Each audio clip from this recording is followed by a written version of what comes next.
এনেকে যদি আৰু ভাত সাজ খাবলৈ পালে আৰু কি লাগিছে নহয় জানো আৰু ইয়া দেখিছেনে মাছ মাংসতকৈ বহুতে মানে এখন সোৱাদ লগা থালি দাইল আলু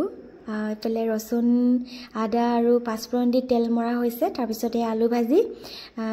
লগতে আছে বিলাহী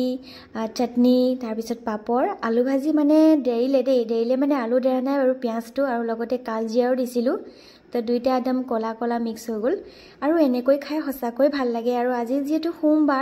সোমবাৰ আমি ভেজ খাওঁ আৰু মঙ্গলবাৰেও ভেজ খাওঁ তো সেই আৰু একচুৱেলি আগতে পিঁয়াজ ৰচুন খোৱা নাছিলোঁ এতিয়া খাবলৈ লৈছোঁ ভাবিছোঁ কি সোমবাৰ আৰু মঙ্গলবাৰ দিনটো পিঁয়াজ ৰচুনো নাখাওঁ নেকি আৰু শনিবাৰ গোটেইকেইটা বাৰতো খাব নোৱাৰি ন পিঁয়াজ ৰচুন নোহোৱাকৈ মানে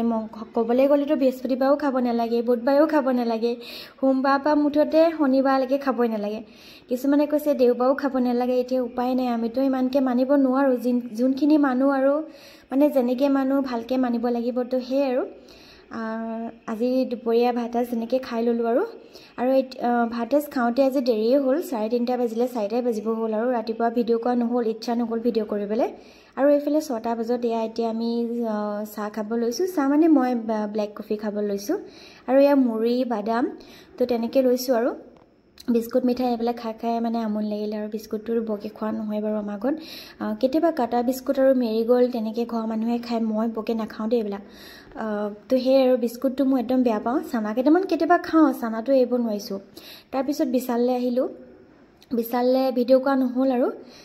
তো দুটামান বস্তু ল'বলৈ আছে কিনো লৈছোঁ দেখাম ঘৰত আপোনালোকক আৰু এয়া ফাইনেলি বস্তুকেইটা এইকেইটা দুটামান মানে দুটা বটল ল'লোঁ যিহেতু চিচাৰো মোৰ আগতে দুটা আছিলে এটা ভাগিলে আৰু এটাত পানী থওঁ চিয়া চিডছ তিয়াই থওঁ কেতিয়াবা বহুত দৰকাৰী হয় লাগে আৰু এই কাপটো আগতে আনিছিলোঁ ভাগি থাকিলে গৰম পানী দি দিলোঁ থাপকৈ ফাটি থাকিলে সেই গৰম পানী দিব নালাগে আৰু মইতো নাজানিছোঁ পূৰা উতলা পানী দি দিলোঁ দুটা আকৌ এনেকৈ গিলাচো আনিছিলোঁ আৰু এয়া এতিয়া ফল মূল কেইটামানো লৈ ল'লোঁ কল বিচাৰিছিলোঁ ভাল কল নাপালোঁৱে তাৰপিছত এয়া ৰাতিলৈ বোলো ভাত নাখাওঁ এতিয়া 9:30 হ'ল এয়া এতিয়া গ্ৰীণ টি আৰু মধুৰি তেনেকৈ খাব লৈছোঁ ক'বলৈ গ'লে 8টাৰ ভিতৰতে মই সোনকালে খাই শেষ কৰোঁ কিন্তু আজি অকণমান দেৰি হৈছে 9:30 হৈছে যেতিয়া ৰাতিপুৱা মই ব্ৰেকফাষ্টটো স্কিপ কৰিম তো সেই আৰু আজি আমাৰ ৰাতি এয়া ব্ৰেকফাষ্ট বুলি ক'ব লাগিব ডিনাৰ বুলি ক'ব লাগিব আৰু গ্ৰীণ টি খোৱা নাই যিহেতু দিনত সেইটো কাৰণে গ্ৰীণ টি লৈ লৈছোঁ